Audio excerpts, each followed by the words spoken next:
38ویں فصل آپ صلی اللہ علیہ وسلم کے ساتھ توسل حاصل کرنے میں دعا کے وقت۔ گو جس طرح درود شریف قربت مقصودہ ہے، یہ توسل قربت مقصودہ نہیں، مگر صرف ایک خاصیت میں درود شریف کا ہم اثر ہے کہ دونوں سبب ہیں دعا کے اقرب الی الاجابت ہونے کے۔ اسی لیے بعد درود شریف کے اس کا ذکر مستحسن معلوم ہوا، اور گو بعض نے اس مسئلے میں کچھ خلاف بھی کیا ہے، مگر مسلک جمہور کا اس کا جواز ہے، جبکہ حدود شرعیہ کو محفوظ رکھے، اسی لیے مذہب منصور یہی ہوا۔ بسم اللہ الرحمن الرحیم، الحمدللہ رب العالمین، والصلاة والسلام علی سید الانبیاء والمرسلین محمد وآلہ وصحبہ اجمعین، اما بعد۔ حضور اقدس صلی اللہ علیہ وسلم کی جو فضیلت ہے، حضور اقدس صلی اللہ علیہ وسلم کی جو برکتیں ہیں، حضور اقدس صلی اللہ علیہ وسلم کا جو رفع درجات ہے، انہی سلسلے کو آپ حضرات سن رہے ہیں، اور یہ جان رہے ہیں کہ حضور اقدس صلی اللہ علیہ وسلم کا درجہ سب سے زیادہ اعلیٰ، سب سے زیادہ عرفہ ہے۔ اسی میں ایک چیز یہ بتا رہے ہیں کہ اگر ہم دعا کرنا چاہیں اور دعا میں حضور اقدس صلی اللہ علیہ وسلم کے وسیلے سے دعا کریں تو یہ وسیلے سے دعا کرنا جائز ہے یا وسیلے سے دعا کرنا جائز نہیں ہے۔ یا اللہ میری دعا حضور اقدس صلی اللہ علیہ وسلم کے طفیل، یا میری دعا حضور اقدس صلی اللہ علیہ وسلم کے وسیلے سے آپ قبول فرما لیجئے، اس طریقے سے دعا کرنا جائز ہے یا جائز نہیں ہے۔ اس مسئلے کو مصنف رحمۃ اللہ تعالیٰ علیہ تمہارے سامنے ذکر کر رہے ہیں۔ پہلی بات تو یہ بتائی کہ درود شریف دعا کی قبولیت کے لیے بہت ہی زیادہ مؤثر ہے۔ درود شریف دعا کی قبولیت کے لیے بہت ہی زیادہ مؤثر ہے، اور اس پر میں تفصیل بتا بھی چکا ہوں کہ ہر عبادت میں قبول اور عدم قبول کا فرق ہوتا ہے، لیکن درود شریف ایک ایسی عبادت ہے کہ کسی حالت میں بھی کسی طریقے سے بھی درود شریف پڑھو، اللہ جل جلالہ اور من والوں سے قبول فرما لیتے ہیں۔ تو مولانا تھانوی رحمۃ اللہ علیہ فرماتے ہیں کہ درود شریف کے بعد وسیلے کے مسئلے کو میں نے اسی لیے ذکر کیا کہ جس طریقے سے درود پڑھنے سے دعا کی قبولیت کی امید بڑھ جاتی ہے، اسی طریقے سے حضور اقدس صلی اللہ علیہ وسلم کے وسیلے سے دعا مانگنے سے بھی دعا کی قبولیت بڑھ جاتی ہے۔ اس وجہ سے درود کے بعد میں نے اس کو یہاں پر ذکر کیا۔ یہ آپ لوگ تم لوگ وقت پر آتے نہیں، اور پھر خود جب بات ختم ہو جاتی ہے تب آتے ہیں۔ اب یہ دیکھو، السلام علیکم ہے ایسا بات۔ اب جو اصل بات تھی وہ تو نکل گئی، اب تم کیسے سمجھو کہ آگے کیا مسئلہ چل رہا ہے؟ چلو پھر پڑھو۔ 38ویں فصل آپ صلی اللہ علیہ وسلم کے ساتھ توسل حاصل کرنے میں دعا کے وقت۔ یعنی دعا کرنے کے وقت حضور صلی اللہ علیہ وسلم کا وسیلہ اختیار کرنا جائز ہے کہ وسیلے کے ذریعے سے دعا مانگنا جائز نہیں ہے، یہ مسئلہ چل رہا ہے۔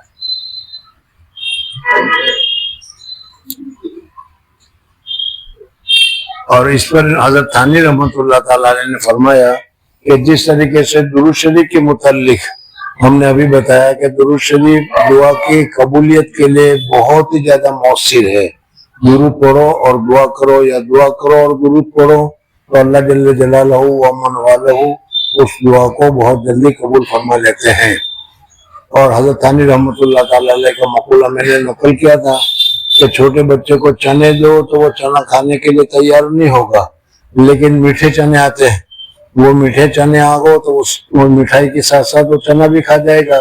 کسی آدمی کو نہیں دیکھا ہوگا کہ چنے پہ سے مٹھائی کو کھرچ کر وہ کھاتا اور چنا کو پھینک دیتا ہو۔ تو چونکہ دعا میں بھی آگے پیچھے اگر درود شریف لگا ہوا ہو تو اللہ تعالیٰ درود شریف کو تو قبول کر ہی لیتا ہے، تو اس کے ساتھ ساتھ اس دعا کو بھی قبول کر لیتے ہیں۔ بہرحال یہ ساری تفصیلات تمہارے سامنے گزری تھی۔ حضرت تھانوی رحمۃ اللہ علیہ فرماتے ہیں کہ درود کے لیے کہ دعا کی قبولیت کے لیے بہت زیادہ مؤثر ہے۔ اسی طریقے سے وسیلے کے ذریعے سے دعا کرنے سے بھی دعا بہت زیادہ جلدی قبول ہوتی ہے۔ اس وجہ سے اس درود کے بعد میں اس چیز کو قبولیت میں دونوں برابر ہے، اس لیے اس کو ساتھ ساتھ ذکر کر رہا ہوں. یہ بات بتائی. پھر ایک تیسری باتیں بتائی کہ بہت سارے حضرات اس وقت آپ کو ایسے ملیں گے کہ وہ وسیلے کو ناجائز قرار دیتے ہیں، وسیلے کو درست قرار نہیں دیتے. سمجھ میں آیا؟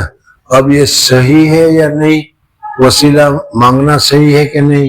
وسیلہ زندوں سے مانگا جائے، وسیلہ مردوں سے مانگا جائے، یہ مستقلاً ایک دوسری بحث ہے. اور آج کل جو تمہارے غیر مقلدین ہے یا سلفی حضرات ہیں یا سعودیہ والے ہیں، وہ وسیلے کو صحیح نہیں مانتے. سمجھ میں؟ اس لیے میں نے کہا کہ جو ہم ضرورت ہوتی تو ہوتے نہیں، اور پھر بات آتے ہیں. خیر، تو چونکہ ہمارے یہاں وسیلے سے دعا مانگنا جائز ہے. اللہم انی اتوسل بک رسول اللہ صلی اللہ علیہ وسلم، یا اللہ میں تیرے رسول کے وسیلے سے دعا کرتا ہوں. ہمارے نزدیک یہ کہنا جائز ہے، چاہے وسیلہ اختیار کرو زندوں کا، وسیلہ اختیار کرو مردوں کا، دونوں کے دونوں جائز اور درست ہے. خیر، آگے کیا بتاتے ہیں وہ دیکھیں، مجھے نہیں معلوم کیا تھا. پہلی روایت سنن ابن ماجہ میں باب صلاۃ الحاجہ میں عثمان بن حنیف رضی اللہ تعالیٰ عنہ سے روایت ہے کہ ایک شخص نابینا نبی صلی اللہ علیہ وسلم کی خدمت میں حاضر ہوا اور عرض کیا کہ دعا کیجئے اللہ تعالیٰ مجھ کو عافیت دے. آپ صلی اللہ علیہ وسلم نے فرمایا اگر تو چاہے اس کو ملتوی رکھوں اور یہ زیادہ بہتر ہے، اور اگر تو چاہے تو دعا کر دوں. اس نے عرض کیا کہ دعا ہی کر دیجئے. آپ صلی اللہ علیہ وسلم نے اس کو حکم دیا کہ وضو کرے اور اچھی طرح وضو کرے اور 2 رکعت پڑھے اور یہ دعا کرے، اے اللہ میں آپ سے درخواست کرتا ہوں اور آپ کی طرف متوجہ ہوتا ہوں وہ وسیلہ محمد صلی اللہ علیہ وسلم نبی رحمت کے. اے محمد میں آپ کے وسیلے سے اپنی اس حاجت میں اپنے رب کی طرف متوجہ ہوا ہوں تاکہ وہ پوری ہو جائے. اے اللہ آپ کی شفاعت میرے حق میں قبول کیجیے. فائدہ، اس سے توسل صراحتاً ثابت ہوا، اور چونکہ آپ کا اس کے لیے دعا فرمانا کہیں منقول نہیں، اس سے ثابت ہوا کہ جس طرح توسل کسی کی دعا کا جائز ہے، اسی طرح توسل دعا میں کسی کی ذات کا بھی جائز ہے. مصنف رحمۃ اللہ تعالی علیہ نے حدیث بیان کی کہ حضور اقدس صلی اللہ علیہ وسلم کے پاس ایک آدمی آیا اور نابینا تھا. دعا کے لیے کہا. حضور اقدس صلی اللہ علیہ وسلم نے فرمایا کہ تو چاہے تو تیرے لیے دعا کر دوں، تو چاہے تو نہ کرو. اس نے کہا دعا کر ہی لیجئے. تو حضور اقدس صلی اللہ علیہ وسلم نے فرمایا کہ کام کر، وضو کر اچھی طریقے سے، یعنی سنت طریقہ کے مطابق وضو کر. وضو کرنے کے بعد 2 رکعت پڑھ، اور 2 رکعت پڑھنے کے بعد دعا مانگ، اور دعا میں یہ کہ یا اللہ میں وسیلہ چاہتا ہوں تیرے حبیب پاک صلی اللہ علیہ وسلم کا، ان کے وسیلے سے میری اس دعا کو، میری اس ضرورت کو پورا کر دیجئے. یہ انہوں نے حضور صلی اللہ علیہ وسلم نے یہ الفاظ ان کو بتلائے. مصنف رحمۃ اللہ علیہ فرما رہے ہیں کہ جب حضور اکرم صلی اللہ علیہ وسلم نے خود وسیلے کے ذریعے سے دعا مانگنے کا بتایا اور اس نے دعا مانگی، اور خود حضور صلی اللہ علیہ وسلم نے دعا نہیں مانگی، اس کو کہا کہ تم اس وسیلے سے دعا مانگو، اور اس کا کام ہو گیا، تو معلوم ہوتا ہے کہ وسیلے سے دعا کرنا جائز اور درست ہے. جو لوگ وسیلے کا انکار کرتے ہیں وہ صحیح نہیں کرتے. یہ ہوا پہلی حدیث کا مطلب. جی.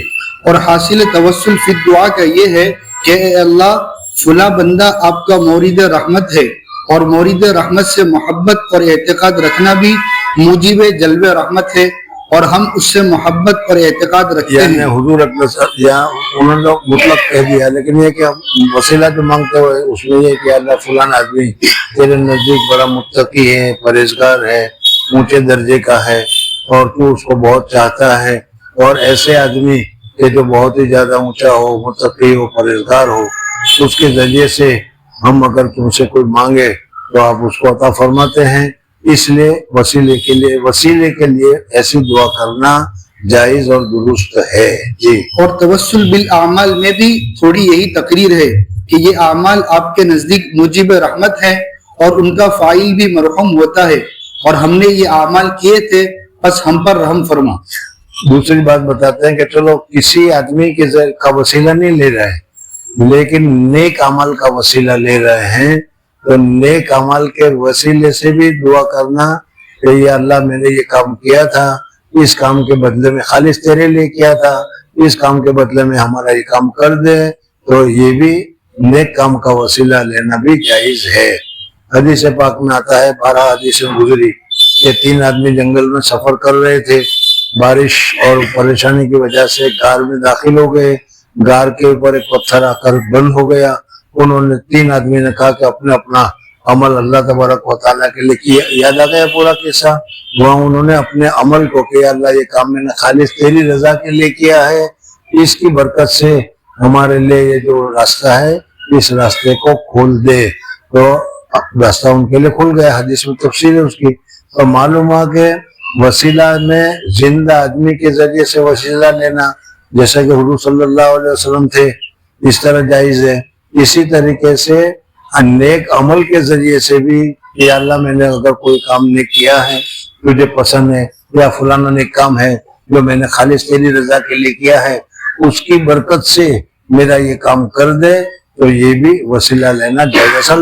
اصل مسئلہ یہ ہے کہ دعا میں توسل یا دعا میں وسیلے کے ذریعے سے دعا کرنا جائز ہے یا دعا کرنا جائز نہیں ہے۔ جی، اور اس میں جو یا محمد آیا ہے اس سے ندائے غائب کا ثبوت نہیں ہوتا، کیونکہ وہ تو آپ کی خدمت میں حاضر تھا۔ یعنی یہ بھی جو دعا بتائی، پھر دعا پڑھ، اے اللہ میں آپ سے درخواست کرتا ہوں، آپ کی طرف عربی نہیں ہے، آپ کی طرف متوجہ ہوتا ہوں بوسیلے محمد صلی اللہ علیہ وسلم نبی رحمت کے۔ اے محمد یہ جو آیا نا، جی، یا محمد آیا ہے، اس سے ندائے غائب کا ثبوت یعنی یہ نہیں کہ حضور صلی اللہ علیہ وسلم کو کہہ رہے ہیں، بلکہ حضور صلی اللہ علیہ وسلم بنفس نفس تشریف فرما ہے اور وہ اسی سے وہ دعا کر رہا ہے۔ جی، اور بیہقی نے اس حدیث کی تصحیح کی ہے، اور اس میں اتنا زیادہ ہے کہ وہ کھڑا ہو گیا اور بینا ہو گیا، یعنی پھر وہ اللہ تبارک اس نے دعا کی حضور صلی اللہ علیہ وسلم کے وسیلے سے، تو وہ دعا قبول ہو گئی اور اللہ تعالیٰ نے اس کو آنکھیں عطا فرما دی۔ جی، دوسری روایت انجاح الحاجہ میں بعد تصحیح حدیث مذکور کے کہا ہے کہ طبرانی نے کبیر میں عثمان بن حنیف رضی اللہ تعالیٰ عنہ سے سابق الذکر سے روایت کیا ہے کہ ایک شخص حضرت عثمان بن عفان رضی اللہ تعالیٰ عنہ کے پاس کسی کام کو جایا کرتا اور وہ اس کی طرف التفات نہ فرماتے۔ اس نے عثمان بن حنیف سے کہا، انہوں نے فرمایا تو وضو کر کے مسجد میں جا اور وہی دعا اوپر والی سکھلا کر کہا، یہ پڑھ۔ چنانچہ اس نے یہی کیا اور حضرت عثمان کے پاس گیا، جو پھر گیا تو انہوں نے بڑی تعظیم و تکریم کی اور کام پورا کر دیا۔ یعنی حضور اکرم صلی اللہ علیہ وسلم کے وسیلے سے دعا مانگی، دعا قبول ہو گئی، اور حضرت عثمان رضی اللہ تعالیٰ عنہ کے جو توجہ نہیں ہو رہی تھی وہ توجہ اس کے ذریعے سے حاصل ہو گئی۔ جی، بیہقی نے اس کو 2 طرق سے نقل کیا ہے، اور طبرانی نے کبیر اور اوسط میں ایسی سند سے نقل کیا ہے جس میں روح بن صلاح ہے، اور ابن حبان و حاکم نے اس کی توثیق کی ہے، اور اس میں ایک گونا ضعف ہے جو کہ ایسے ابواب میں مضر نہیں۔ فائدہ، اس سے توسل بعد الوفات بھی ثابت ہوا، اور علاوہ ثبوت بالروایت کے درایتن بھی ثابت ہے، کیونکہ روایت اول کے ذیل میں جو توسل کا حاصل بیان کیا گیا ہے وہ دونوں حالتوں میں مشترک ہے، اور ندا کا شبہ یہاں بھی نہ کیا جاوے 2 وجہ سے۔ ایک تو متبادر قصے سے یہ کہ مسجد نبوی میں جانے کو فرمایا، سو وہاں پر حضور صلی اللہ علیہ وسلم قریب ہی تشریف رکھتے ہیں، لہٰذا ندائے غائب لازم نہیں آئی۔ دوسرا، سلف صالح خوش اعتقاد تھے، ندا بقصد تبلیغ ملائکہ ان کے حال سے ظاہر تھا۔ یعنی اگر ندا کے معنی میں بھی ہو تو ہمارا عقیدہ میں نے اصول بھی بتایا تھا کہ حضور اکرم صلی اللہ علیہ وسلم کو اگر یہاں سے ہم سلام پہنچائے، الصلاۃ والسلام علیک یا رسول اللہ، تو حضور صلی اللہ علیہ وسلم ڈائریکٹ نہیں سنتے، بلکہ حضور صلی اللہ علیہ وسلم کو فرشتوں کے ذریعے سے پہنچایا جاتا تھا۔ ہمارے بدعتی حضرات جو ہیں وہ یہ کہتا ہے کہ مولود پڑھتے پڑھتے، پڑھی ہوگی نا مولود، پڑھی کہ نہیں سنیے، تو وہ مولود پڑھتے بیٹھ کر پڑھتے رہتے ہیں، کھاتے پیتے رہتے ہیں، اور جب ختم ہونے کا وقت آتا ہے تو کھڑے ہو جاتے ہیں، الصلاۃ والسلام علیک یا رسول اللہ۔ بھائی کیوں کھڑے ہو گئے؟ کہ حضور صلی اللہ علیہ وسلم کی روح مبارک آ گئی۔ سب غلط سمجھنا ہے کہ حضور صلی اللہ علیہ وسلم کی روح کہاں آتی پھرے گی؟ اور پھر اس کے بعد اب تک کیوں نہیں آئی تھی؟ جب ذکر کر رہے تھے نہیں آ رہی تھی، سلام کر رہے تھے آ رہی ہے، سب اپنی طرف سے یہ ہے۔ خیر تو جی بخلاف اس وقت کے عوام کے کہ عقیدے میں غلو رکھتے ہیں، اسی لیے ان کو منع کیا جاتا ہے، بلکہ ان کی حفاظت کے لیے خواص کو بھی روکا جاتا ہے۔ دوسرے وہ حضرات یعنی الصلاۃ والسلام علیک یا رسول اللہ کہنا چاہیے یا نہیں کہنا چاہیے؟ یہ مفتی حضرات بیٹھے ہیں، ان سے پوچھو،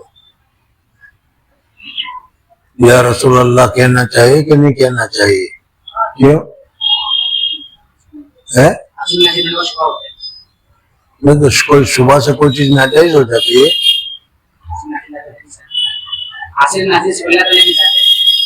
میں کون حاضر ناظر کہتا ہے؟ میں کہہ رہا ہوں یا رسول اللہ مجھے کہنا چاہیے یا نہیں، یہ مسئلہ بتا رہے ہیں کہ عوام کے لیے تو نہیں کہنا چاہیے، اس لیے کہ ان کے تو عقائد خراب ہیں، لیکن ہمارے عقائد درست ہیں۔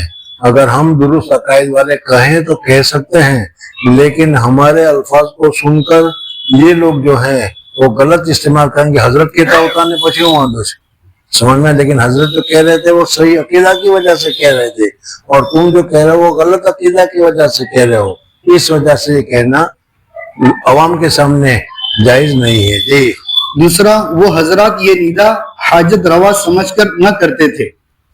یہ دوسری جو توجیہ ہے کہ یا رسول اللہ اگر کہا تو جیسے وہ کیا کہتے ہیں غوث پاک کو کہتے ہیں غوث پاک نہیں دے گا تو کون دے گا، سمجھ میں، اس طریقے سے حضور صلی اللہ علیہ وسلم کو اس اعتبار سے نہیں کہتے ہیں یا محمد، اس وجہ سے بھی جائز ہے۔ جی اب اس میں بھی غلو ہے، اب اس میں بھی غلو ہے، اس وجہ سے اس سے بھی منع کیا جائے گا۔ جو منع کیا جا رہا ہے لوگوں کی حالات خراب ہے، اس کو مد نظر رکھ کر خراب منع کیا جا رہا ہے، باقی الفاظ میں ایسی کوئی خرابی نہیں ہے کہ جس کی وجہ سے گناہ ہو یا ناجائز ہو۔ جی بس ان کا فعل ان ناقصین کے فعل کا مقیس علیہ نہیں بن سکتا۔